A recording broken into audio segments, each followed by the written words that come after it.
All right, welcome to Game 5 of Bayou Battles. Game 5 of a 6-game tournament. This is day 2.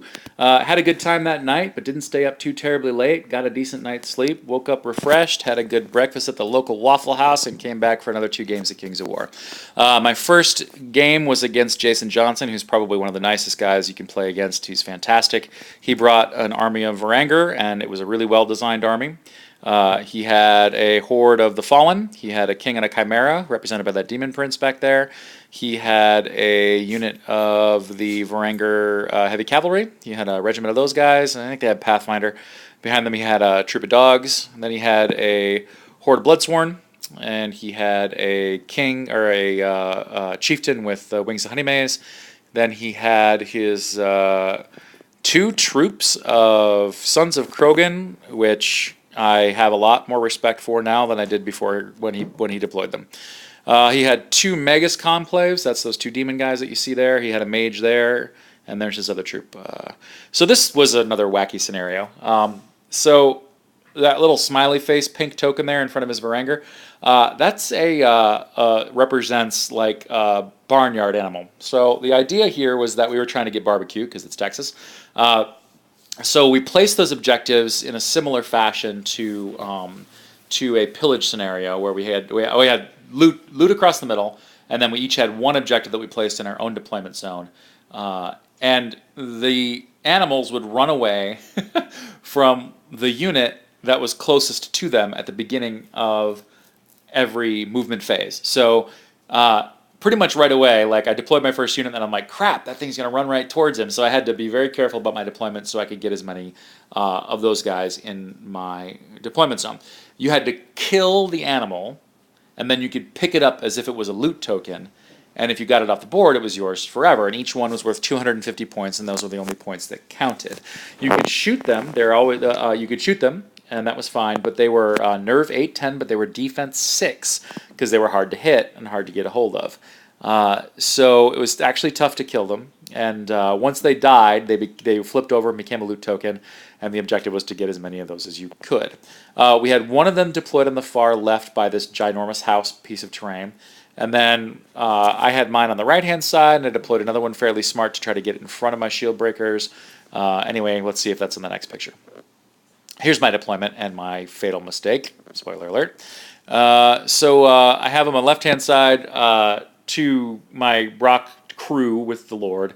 I have 2 organ cannons. I have my defense 6 cadre in the center, shifted towards the left. On the right-hand side, I've just got my ironclad, my flame cannons, my flame cannon, my diadem guy, my king with wings, and my shield breaker horde. Now you'll notice the position of the objectives, and you'll see why this was a really stupid way to deploy. My goal was to pick up the 3 at least those 2 objectives, and then the objective in the middle, which would give me 3 of the 5, which would be a winning game, but it was not to be. But on the first turn, I did manage to get a surge charge because he bounced that objective towards my Earth Elemental. So I got a regular charge into them, and then I hit them with Bane Chant to give them what they needed to kill it. And I charged my own and got because it bounced away from my Ironclad unit in front of my Shieldbreaker unit. Haha! And I charged them. I picked up both of those that turn. So I had 2 in the top of one. And then I just started advancing towards the other stuff, which again was stupid because then it would bounce towards him. Ugh! It was hard to think through. Well, I didn't really think it through well. I should have jumped my king over the top to bounce it back towards my guys, gotten the 3rd thing, and just ran. So and this is on me on the left-hand side trying to threaten. You can't see the token, but it's on the other side of that house. He drove it into the wall of that house, so it was just going to stay there, basically. And that's me picking up the token because I killed it, I got it, and I killed that one and got that one. So his King of the Chimera goes and charges that one and picks it up. And I'm like, well, crap, he's got that one. And now I'm looking down the barrel of this. And his Varanger troop picks up that one.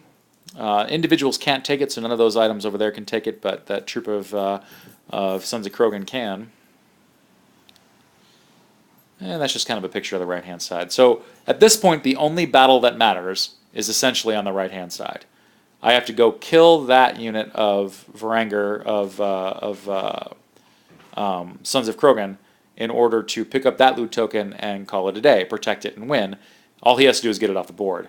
At this point, I'm actually screwed. I'm really worried right now because all he has to do is get that thing, kill it, and then on his reform, turn around, and then run off the board. And that's 2, and then we're at a draw, and then the only other one I've got potential is over there. I don't know. This looks really hard to do.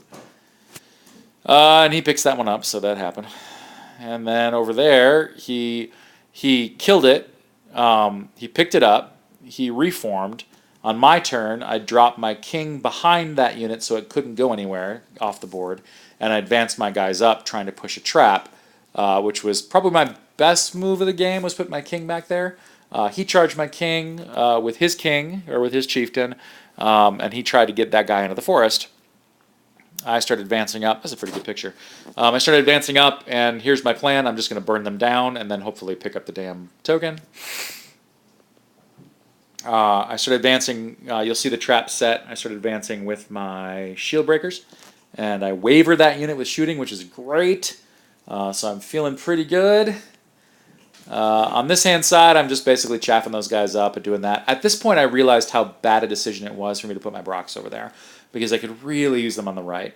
And this was the round I should have taken my Brock Lord and brought him over to the right and just let my Berserker Brocks just kind of sacrifice themselves to the god of killing these units and keeping them from getting involved in the combat on the right, which is what I needed to win. In the meantime, his king, I had no way to stop him. He could hop and fly, so he just got off the board over the course of the next 2 turns.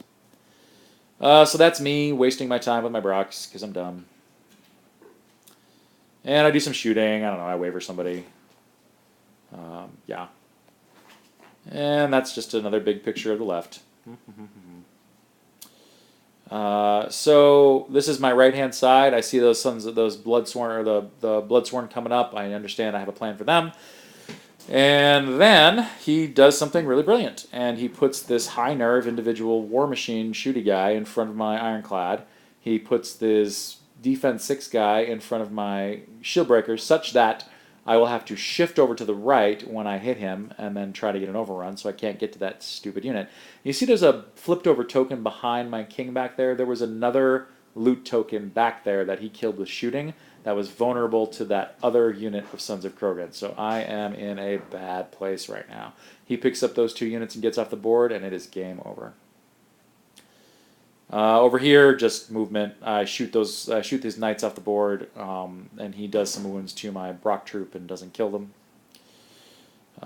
He moves over. Oh no, I didn't shoot him off the board. They moved over that way. Sorry. All right, so I move my Ironclad over to try to get in the way of the Bloodsworn. I charge my other Ironclad into that War Machine individual. And here's what sucks about those guys: you don't triple your attacks against them. So they're War Machines, but they're individuals, and they have high nerves. So you're not going to break them. They become really good chaff at the at this point. I waver those guys with shooting, which is useful. I did burn those guys alive, so I did take them off the board.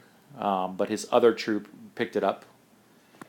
And then I bounced off of that stupid hero on the right-hand side for 1 turn, so I double one him or something. No, I just didn't do enough wounds to kill him. I rolled very poorly. So I didn't get my overrun on that turn, which delayed my shield breakers by 1 turn to get to that piece of equipment there, that last objective there. So it was very frustrating. I did kill him on the following turn and get an overrun, but it wasn't very far. Over here, I brought I wound up handing off my objective from my lesser elementals, dropped it so the big elemental could pick it up and hold it, so I could get into the flank of these Bloodsworn, just to make sure they couldn't make my plans harder over there. He very wisely put his other troop of Sons of Krogan behind the forest, so I couldn't hit them with breath weapons and pop them. So then all I could do was hit them with the Berserker Brock Lord in the front. They did have a bunch of wounds on him. It was doable. But then he moved... No. He moved such that I couldn't get to the front. I had to get to the flank, and then he put that stupid individual in front of it. Again, playing really, really well. He put that guy in front of it, and I could only waver him, which meant I couldn't get to them. I thought I was fine here, though. I advanced all the way up, getting right in front of the other objective. I didn't think he could actually move to it or pivot such that he could move to it without coming within 1 inch of the shield breakers. So I thought I had the game locked up just barely because he couldn't move sideways into them, but I was wrong. he was able to find a way to pivot and move and just barely touch it. So he picked up that unit. So now that unit had 2 of them, and we were at the bottom of 6. So he's got 2 in his hands and 1 off the board. I've got 2 in my hands. He's up by 1. We rolled to see if there's a turn 7. If there was a turn 7, I would have destroyed that unit and picked up both of those and had a big win. But he rolled a 2, and we did not go on to turn 7, which made it another 13-7 in his favor. I had a 7-point loss. This was probably the toughest, most tactical, most fun game that I played. As frustrating as it was to just constantly be stymied, I think we both played very, very, very well. At the end of the day, I think the shield breakers failing on the right-hand side to break that hero cost me the game. And I think that my choice to if I had just put the Berserker Brock troop on the right, I would have had enough power to get done what I needed to get done on the right and call it a day. So I killed myself in deployment again, which is, it's so important in this game, and just got beat here. He played very smart, played very careful. He got his headstrong off with those units when he needed to. I forgot about that a few frames ago. One of the reasons he was able to grab that second token was he passed a headstrong check. So it was tough. Great game, super fun opponent. I'm really happy. And it was just, one of those games where you're like, I had it. All right, so at this point I figure I'm not in the running at all. I can't be in the running for really anything. Maybe paint, that's cool, that's awesome. So I'm going to go into game 6. I'm going to play as best I can. I'm going to get as many points as I can, but I'm not worried about it. After the day prior, I was a little frustrated with just my opponents being constantly rat lists and whatnot, and this was nice. It was nice, refreshing to have a non-rat army play one of the Varanger lists, and to have such a great tactical game.